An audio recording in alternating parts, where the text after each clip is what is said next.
Filipenses, capítulo 3, versículos 18 e 19, começando no 18, assim diz a palavra do Senhor. Porque muitos há, dos quais muitas vezes vos disse, e agora também digo, chorando, que são inimigos da cruz de Cristo, cujo fim é a perdição, cujo Deus é o ventre, e cuja glória é para a confusão deles, que só pensam nas coisas terrenas. O tema de hoje vai ser inimigos da cruz. Inimigos da cruz. Se eu perguntasse a qualquer pessoa aqui esta noite se você é um inimigo da cruz, eu acredito que muitos com veemência diriam que não e estariam falando com toda sinceridade. Mas é isso que Paulo trata nesse texto que nós lemos. E há muitas pessoas que de fato são inimigos da cruz, assumidamente, orgulhosamente, conhecidamente. Eles estão em nossa sociedade, estão em lugares de poder, lugares influentes. Eles dizem abertamente que não creem em Cristo, são contra Cristo, são contra a Bíblia, são a favor de tudo aquilo que Deus defende, promove e deseja. Muitas pessoas, às vezes, sem nem entender um assunto, assumem uma posição anticristã, anticruz, simplesmente porque são inimigos da cruz. E tudo aquilo que a cruz representa, eles são contra. Não questionam, não julgam o mérito da questão. Simplesmente, se Deus quer isso, eu sou contra. Se isso é a favor da cruz, eu sou contra. Não interessa nada. Bom senso, humanidade, sensibilidade, decência, nada importa. O ponto de partida deles é do lado da cruz? É com Deus? É com a Bíblia? Então eu sou contra. Por isso que eu digo, se eu perguntar aqui, alguém aqui se identifica ou acha ou diria que é o inimigo da cruz? Eu diria que não. Eu diria que ninguém aqui se identifica como tal. Como podemos, no entanto, averiguar a veracidade de tal sentimento? Não, pastor, eu não sou inimigo da cruz. Porque Paulo escreve, porque muitos há, dos quais muitas vezes vos disse. Paulo está escrevendo isso a uma igreja, a igreja em Filipo. Ele não está escrevendo para o mundo, não está escrevendo para as autoridades, não está escrevendo para os anticristãos, ele está escrevendo a uma igreja. E ele fala que há muitos, dos quais muitas vezes vos disse, ou seja, ele já avisou, e agora também digo, chorando. Então, Paulo está dando um aviso à igreja. Então vamos ver aqui quais são as provas, os sintomas, podemos até dizer assim, porque afinal de contas não basta apenas um assentimento mental dizendo eu sou contra ou eu sou a favor da cruz de Cristo. Na realidade, nós estamos agindo contra. Eu imagino que na igreja em Filipe muitas pessoas não se achavam, não se identificavam como sendo inimigos da cruz. E Paulo escreve dizendo que de fato ali havia e ali muitos eram inimigos da cruz. Vejamos então algumas características sobre inimigos da cruz. Olhe comigo para Mateus capítulo 7.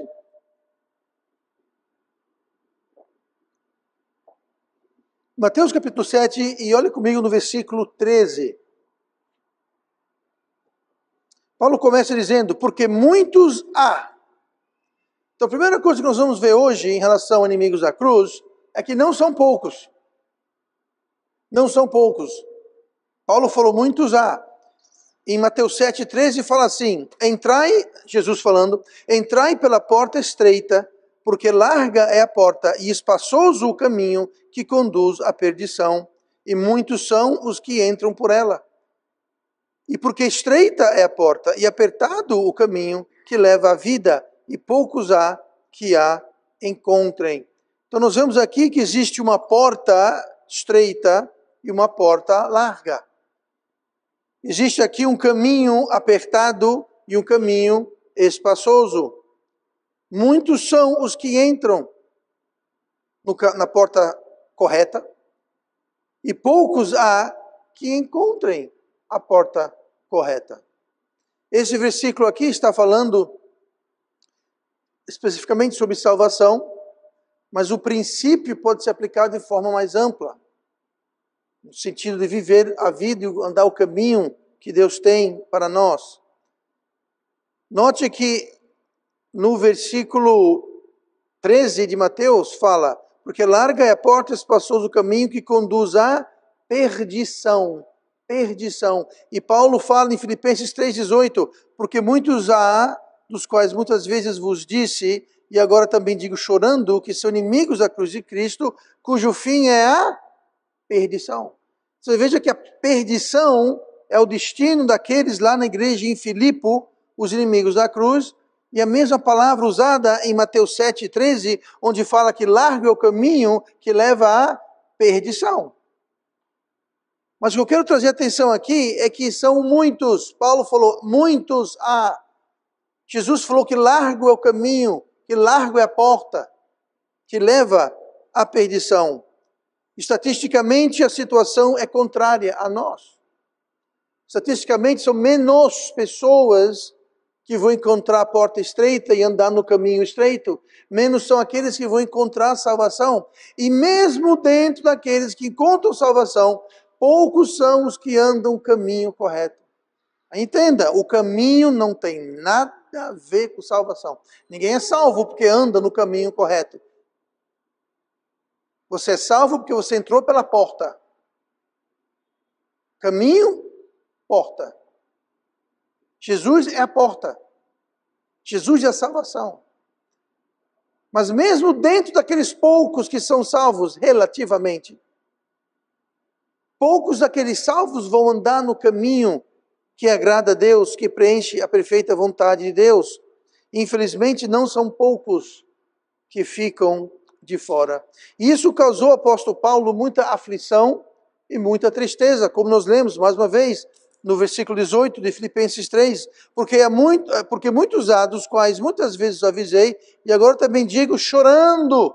Paulo estava aflito, Paulo estava triste, por quê? Porque há muitos, não são poucos, e isso causa uma certa aflição e tristeza. Eu vou usar uma ilustração agora que eu já usei faz muito tempo, talvez alguns se lembram. Existe na cidade de Tampa, na Flórida, uma ponte. Hoje a ponte não é mais ponte, as pessoas pescam porque a baía de Tampa é bastante larga e havia uma ponte que vinha de um lado, a do outro lado. E no meio essa ponte se elevava para os grandes navios passarem. Hoje só existe o começo de ambos os lados, a parte central elevada, ela caiu muitos anos atrás, muitos não, digamos uns 30, 40 anos atrás. E o relato é que era uma noite, um nevoeiro, a noite da manhã, a noite tinha sido uma noite propícia para causar nevoeiro, e havia um grande nevoeiro na Baía de Tampa. O que impedia a visão tanto para quem atravessava a ponte, mas obviamente também para os navios. Aconteceu que um navio grande chocou-se contra uma das pilastras da ponte e a ponte caiu. A parte central, a elevada, a que era alta, onde os navios passavam embaixo. Eu não sei dizer, mas 40, 50 metros, muito alto, bastante alto, que os navios grandes passavam embaixo. Então, o navio passou, bateu, caiu. Por algum tempo ninguém ficou sabendo e os carros que estavam vindo não podiam ver que a ponte havia caído devido à neblina. E os carros simplesmente despencavam esses 50, 80, não sei a altura, mas era uma grande queda e caíam no mar e matava todo mundo. Até que um motorista percebeu que ele estava andando e via a luz vermelha dos carros, de repente ele achou estranho, diminuiu e ele percebeu o que aconteceu. E ele conta como ele saiu do carro dele, na neblina, fazendo sinal, tentando avisar os carros que a ponte tinha caído. E ele conta da aflição e da inutilidade, da impotência que ele sentia. Ele está ali, sabendo o que estava acontecendo, e ninguém sabia, e ninguém dava-lhe atenção, você daria? Essa é a tristeza, eu imagino que Paulo também sente. E essa é a tristeza que nós devemos sentir. Não são poucos aqueles que não encontram a porta. Nós lemos aqui, poucos há que a encontrem. Poucas pessoas encontram a porta. A porta é Cristo. E se não encontrar a porta estreita, eles vão andar pelo caminho largo e vão ir para a perdição. E nós que conhecemos o caminho, conhecemos a porta, isso deve causar aflição e tristeza, como causou a Paulo, e deve causar aflição como aquele motorista que estava tentando avisar as pessoas que a ponte havia caído. Se prosseguirem, era morte certeira. E efetivamente essa é a nossa tarefa neste mundo. Nós sabemos que a ponte caiu, nós sabemos que as pessoas não estão enxergando, nós sabemos que muitas são inimigas de Cristo, inimigas da cruz, porque não conhecem o Evangelho verdadeiro. E cabe a nós avisar, alertar que a ponte caiu e que existe uma porta estreita. Há um céu e há um inferno. Um foi criado para nós. O céu foi criado para nós, para a humanidade.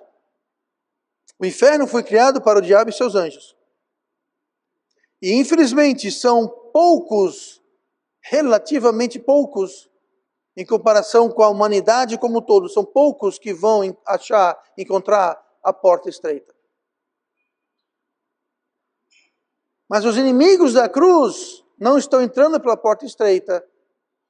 Estão impedindo que pessoas encontrem a porta estreita. Olhe comigo para o versículo 15 de Mateus 7. Nós lemos o Mateus 7, 13 e 14. Olhe comigo para Mateus 7, 15. O caminho e a porta não são um problema. O caminho e a porta, esse não é o problema. Versículo 15. Acautelai-vos, porém, dos falsos profetas, que vêm até vós vestidos como ovelhas, mas interiormente são lobos devoradores.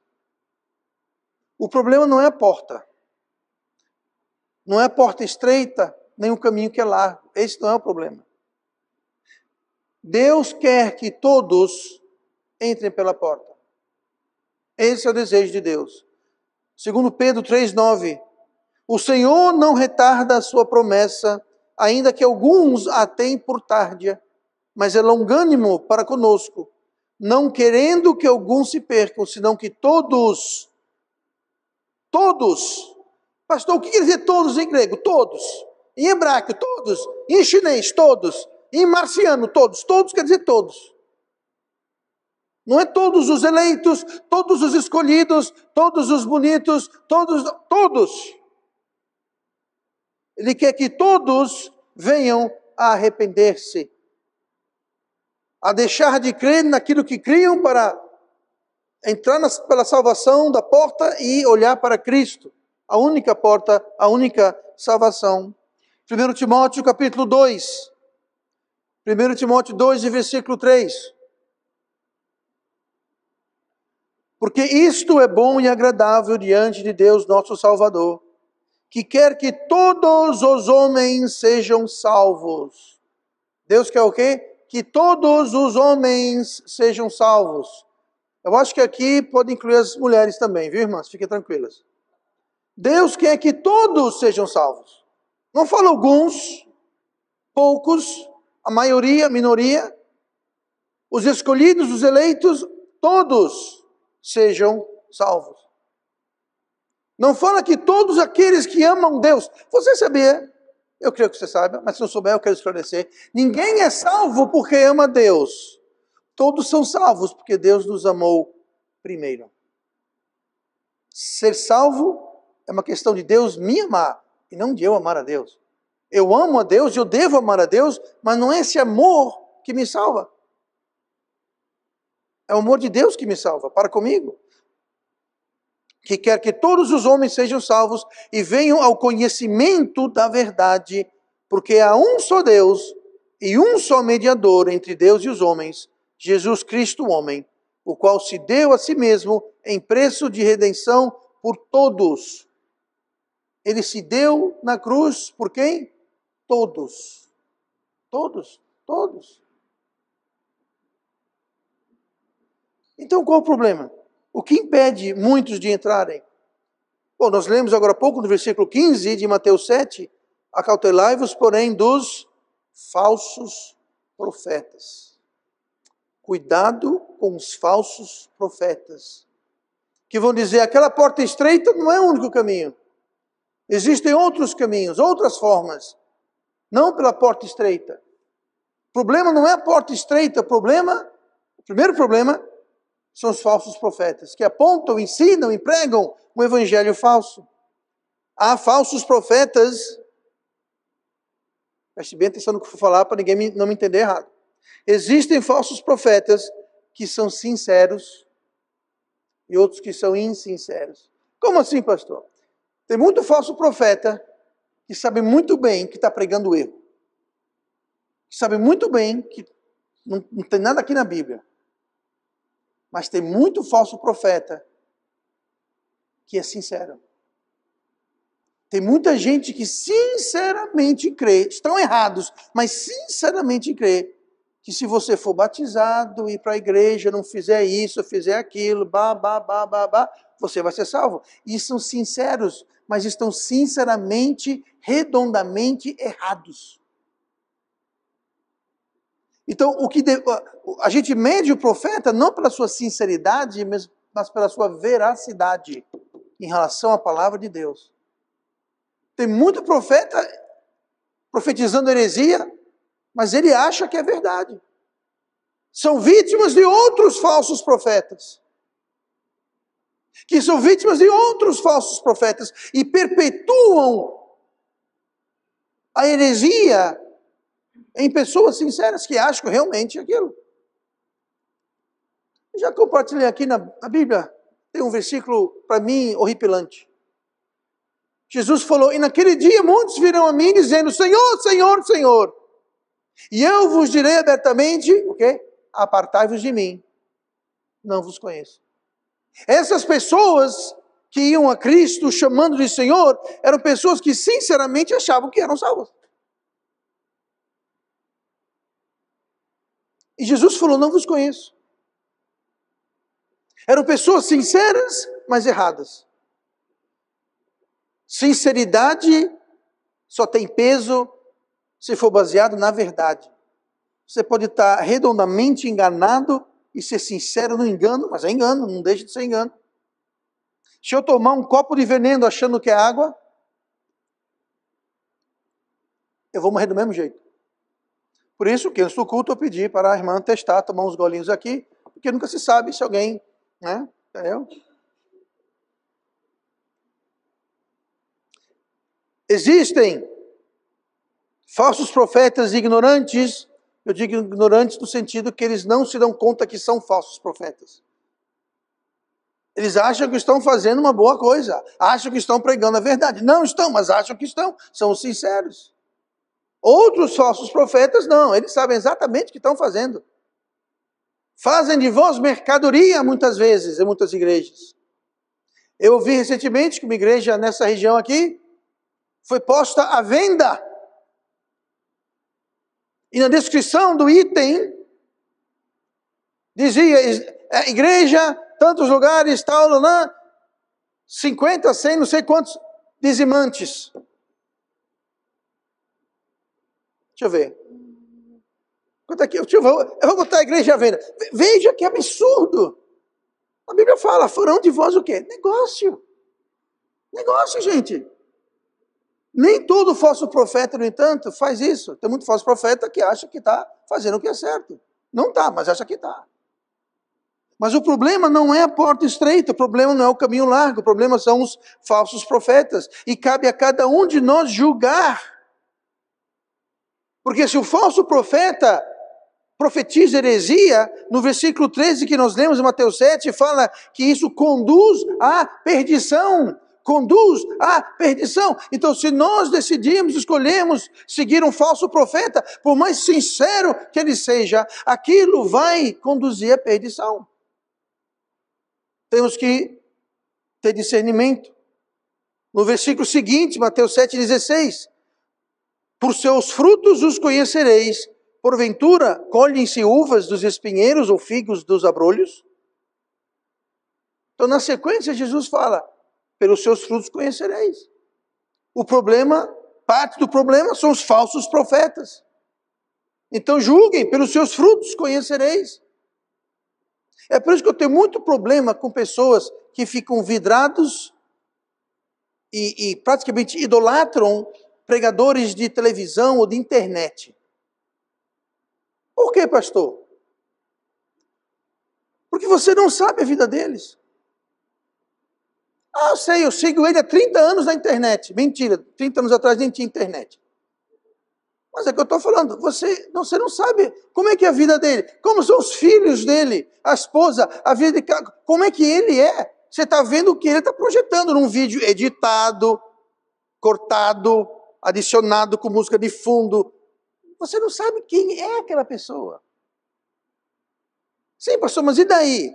O importante é a pregação. Pelos seus frutos os conhecereis, dentro de um contexto de falsos profetas. Então é importante que você e eu, nós saibamos quem nós estamos seguindo. Quem nós estamos dando ouvidos. Se apresentam como ovelhas, mas não são. O caminho, a porta, isto não é o problema. João 14,16, disse-lhe Jesus, eu sou o caminho, e a verdade e a vida. Ninguém vai ao Pai, senão por mim. A porta não é o problema. Jesus é a porta. Jesus não é o problema. A porta não é o problema. Jesus falou em João 10,9, eu sou a porta. Se alguém entrar por mim, salvar-se-á, e entrará, e sairá, e achará pastagens. Jesus falou, eu sou o caminho. Jesus falou, eu sou a porta. O problema não é o caminho, o problema não é a porta. O problema são falsos profetas. E o problema somos muitas vezes nós mesmos. Nós somos os problemas. Olhe comigo, voltando ao texto, Filipenses 3,18. Porque muitos há, dos quais muitas vezes vos disse, agora também digo, chorando, que são inimigos da cruz de Cristo, cujo fim é a perdição, cujo Deus é o ventre, e cuja glória é para a confusão deles, que só pensam nas coisas terrenas. Mais uma vez, aqui é Jesus falando a uma igreja. E ele está dando uma lista, uma descrição do que constitui o inimigo de Cristo. E muitas vezes nós colocamos o problema na porta, não é a porta, no caminho, não é o caminho, nos falsos profetas. São um problema, sim. Jesus falou que eram, são. Mas não é só os falsos profetas.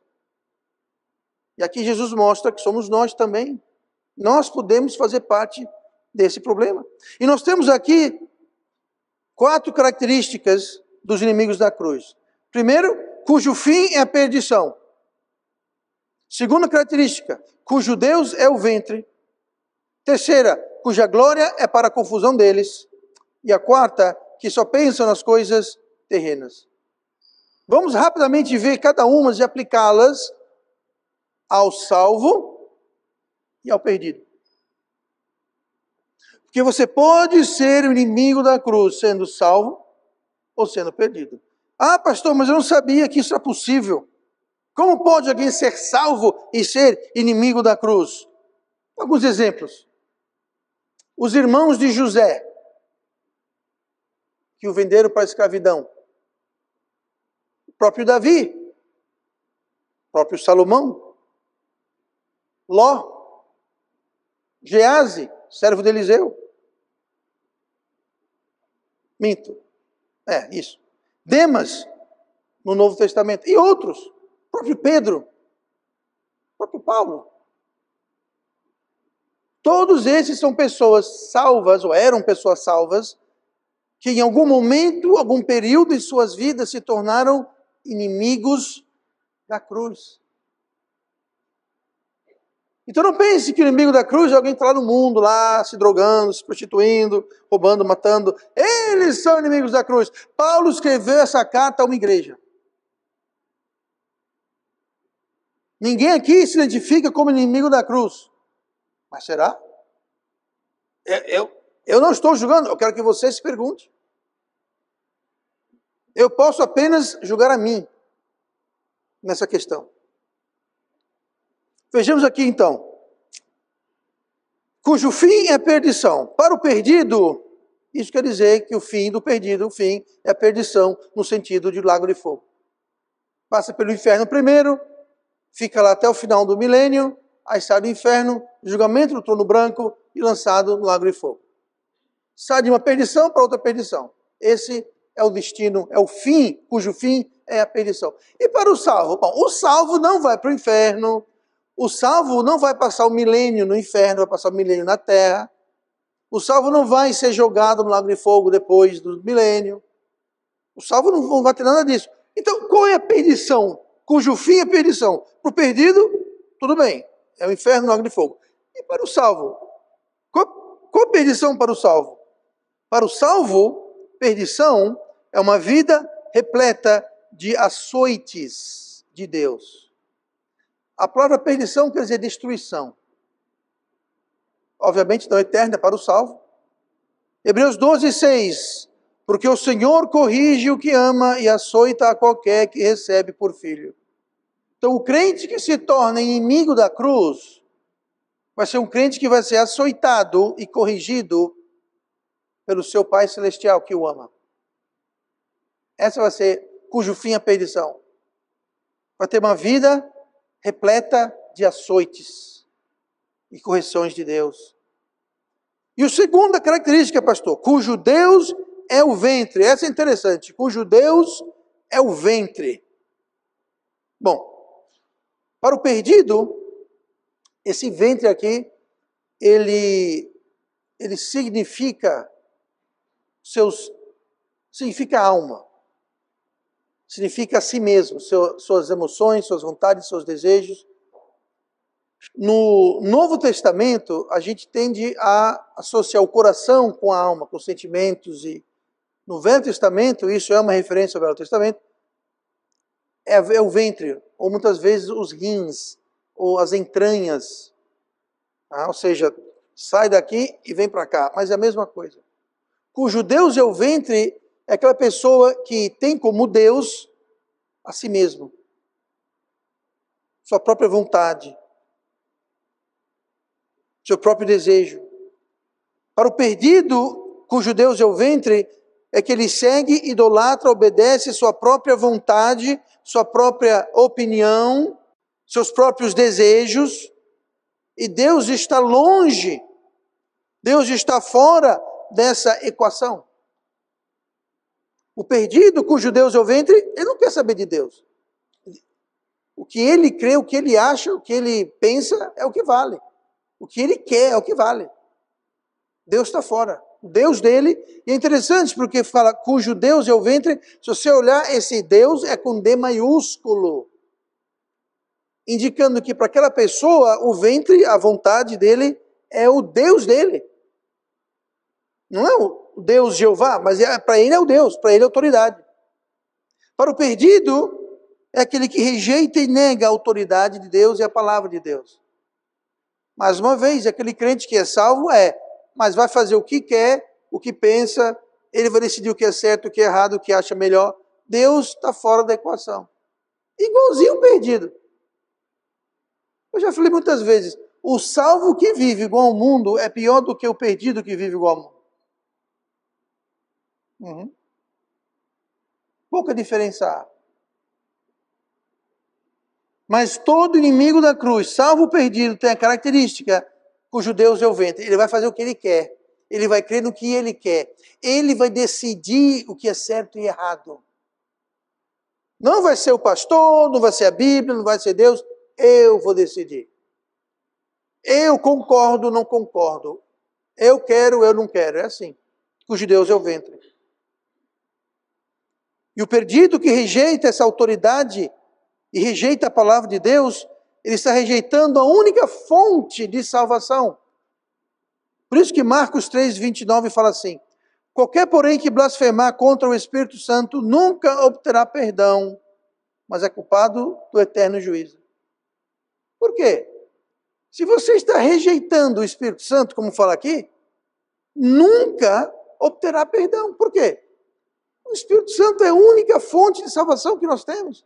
Deus é a nossa fonte de salvação. A palavra de Deus é a nossa fonte de salvação. Se nós rejeitarmos, se o nosso Deus é o que a gente quer, o que a gente aceita, o que a gente decide, a salvação não vem de nós, vem de Deus.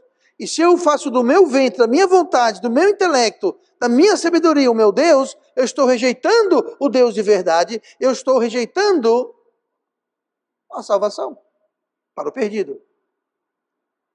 Esse é o pecado sem perdão. Muitos se falam assim: pastor, qual o pecado que não tem perdão? É esse. É blasfemar contra o Espírito Santo. Você rejeitar o Espírito Santo. Por que não tem perdão? Aqui fala: nunca obterá perdão. Porque o Espírito Santo que vem e traz convicção ao mundo, né? Jesus falou, quando vier o Consolador, ele trará convicção, justiça, juízo. Se eu rejeito isso, não tem convicção. Se não tem convicção, não tem arrependimento. Se arrependimento, não tem perdão. Que o nosso Deus seja sempre o Senhor Jeová e não o nosso ventre. Que a nossa autoridade seja a palavra de Deus e não o nosso ventre. Não a nossa vontade. Para o salvo, é a mesma coisa. Deus não faz parte das suas decisões. Deus não faz parte dos seus planos. Deus não influencia em nada as suas vontades. Eles fazem o que querem sem considerar a vontade de Deus. Terceira característica dos inimigos da cruz, cuja glória é para a confusão deles. O que quer dizer isso, pastor? Cuja glória, quer dizer, tudo aquilo que lhes é tão querido, que eles se gloriam, tudo aquilo que é tão importante, tão precioso, tudo aquilo que lhes traz alegria. Aliás, a palavra glória é júbilo e alegria. É o que significa literalmente a palavra glória. Então, a glória deles, aquilo que traz alegria, aquilo que é tão importante, aquilo que é tão vital para eles, na realidade, é vergonhoso e vexamoso. Por aí de novo, cuja glória é para confusão deles. A palavra confusão em grego significa vergonha e desonra. Desonra, vergonha, vexame. Tanto para o salvo, ou não. Aquilo que é tão importante, aquilo que lhe traz alegria para eles, aquilo que se gloriam, é vergonhoso, é para a confusão, é para a vergonha deles. É para o vexame deles. Quarta e última coisa que caracteriza o inimigo da cruz, que só pensam nas coisas terrenas. Esse é mais fácil de entender. Não tem interesse ou zelo com o que é eterno, com o que é divino. Só tem interesse com as coisas aqui da terra. E é triste porque o que é eterno e o que é divino é fonte e origem da salvação. Para o salvo, isso significa a distração que o impede de cumprir seu propósito divino perante Deus.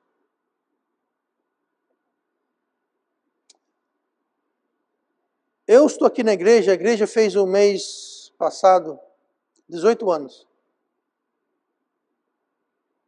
Antes desses 18 anos, você acha que não houveram distrações e coisas que vieram no meu caminho para tentar me tirar do propósito divino que Deus tinha para a minha vida? Qual o segredo? Não pensar nas coisas terrenas. É parar de olhar para as coisas terrenas e olhar para o alto. O que Deus quer para a minha vida? O que Deus está fazendo com a minha vida? Qual direção que Deus quer dar para a minha vida? Se nós estamos só pensando nas coisas terrenas, dinheiro, carreira, comprar isso, comprar aquilo, fazer isso, fazer aquilo, e nada de errado com isso, gente. Mas aqui fala que só pensam nas coisas terrenas. Não é que eu e você devemos ignorar as coisas terrenas. Não, porque nós somos terrenos, nós vivemos nesse mundo, nós estamos nessa vida, e nós temos que dar uma certa atenção às coisas dessa vida. As nossas finanças, nossa carreira, nosso trabalho, nossos relacionamentos, tudo isso temos que estar aqui. Porém, que não se perca visão do que está no alto. Colossenses 3:2. Pensai nas coisas que são de cima e não nas coisas que são da terra. Interessante que tanto Colossenses 3 fala, pensai nas coisas que são de cima. Lá no versículo 19 fala que só pensam nas coisas terrenas. Por que usa tanto pensar, pensam? Porque tudo começa aqui, ó. Tudo começa com o nosso pensamento. Nosso pensamento é incubadeira. Se você hoje está fazendo alguma coisa, seja essa coisa certa ou errada, tudo começou aqui. Tudo começou no seu pensamento. Você começou a pensar certo ou pensar errado. Você deixou entrar pensamento certo ou pensamento errado. Você deu vazão, alimentou, deixou crescer, enraizar pensamento certo ou pensamento errado. Mas tudo começa com um pensamento. E uma característica dos inimigos da cruz é que eles só pensam nas coisas terrenas. E o apóstolo Paulo escreve em Colossenses 3:2, pensai nas coisas que são de cima. E foi isso que me manteve no curso para que hoje, 18 anos depois, eu estou ainda como pastor da Igreja Batista Metropolitana. Por quê? Porque temos que pensar nas coisas de cima. Olhar as coisas pelos olhos de Deus, olhar as coisas pelos olhos da fé. Os inimigos da cruz não fazem isso. Eles só pensam nas coisas terrenas. Falsos profetas, tendo o ventre como Deus, olhos que só enxergam a vida na terra. Isso é o que impede, isso é o que embaça os olhos dos perdidos e dos salvos que são inimigos da cruz. 2 Coríntios 4:3. Mas, se ainda o nosso evangelho está encoberto, para os que se perdem está encoberto, nos quais o Deus deste século, agora é um Deus com D pequeno, falando sobre o diabo, o Deus deste século cegou os entendimentos dos incrédulos, para que lhes não resplandeça a luz do evangelho da glória de Cristo, que é a imagem de Deus. Quão triste é o incrédulo, uma pessoa que não é salva, está cega, a visão embaçada, não enxerga direito, não consegue enxergar a porta estreita, se perde pelo caminho largo, porque foi cego pelo Deus deste mundo. É muito triste. E tão triste quanto isso é o crente que teve seus olhos abertos, que tem o Espírito Santo, que renovou o seu espírito, que fala ao seu homem interior, e muitas vezes é rejeitado. Por isso que Paulo fala, não entristeceis o Espírito Santo, não extinguais o Espírito Santo. Por que você acha que isso está na Bíblia? Porque infelizmente é uma prática comum de extinguir e entristecer o Espírito Santo. O que torna aquele crente, apesar de crente, o inimigo de Cristo. O inimigo da cruz. Somos inimigos de Cristo? Eu acho que todos aqui diriam que não. Mas como nós estamos? Estamos sendo alvos dos açoites de Deus? Estamos tendo nosso ventre, nossas vontades próprias, nossas opiniões como nosso Deus? Estamos justificando rejeitar a Bíblia porque eu não gosto disso. Essa parte eu não concordo. Gente, não interessa que parte você concorda. O que eu concordo? É o que está. Estaríamos nós trazendo vexame sobre nós mesmos, cuja glória é para a confusão delas? Estamos nós só pensando nas coisas terrestres? Gente, veja bem, não adianta eu ficar aqui e pregar para o mundo. O mundo não está aqui na igreja, o mundo está no mundo. O mundo não está ouvindo a pregação, o mundo não está lendo a Bíblia, o mundo não crê nessa palavra e no Deus dessa palavra. Eu estou falando com o povo de Deus que crê no Deus desta palavra. Tem muita igreja que fica pregando contra o mundo. Não, porque o mundo não presta, porque o mundo não presta. Quem falou que o mundo presta? Pastor nenhum deveria precisar dizer para crentes que o mundo não presta. Se você é crente e você acha que o mundo presta, o seu problema é muito mais sério. Inimigos de Cristo. Devemos todos avaliar. Quem não é salvo, que rejeita Cristo, é inimigo da cruz. Mas também aquele que é salvo, mas não vive para Deus, também se constitui inimigo da cruz.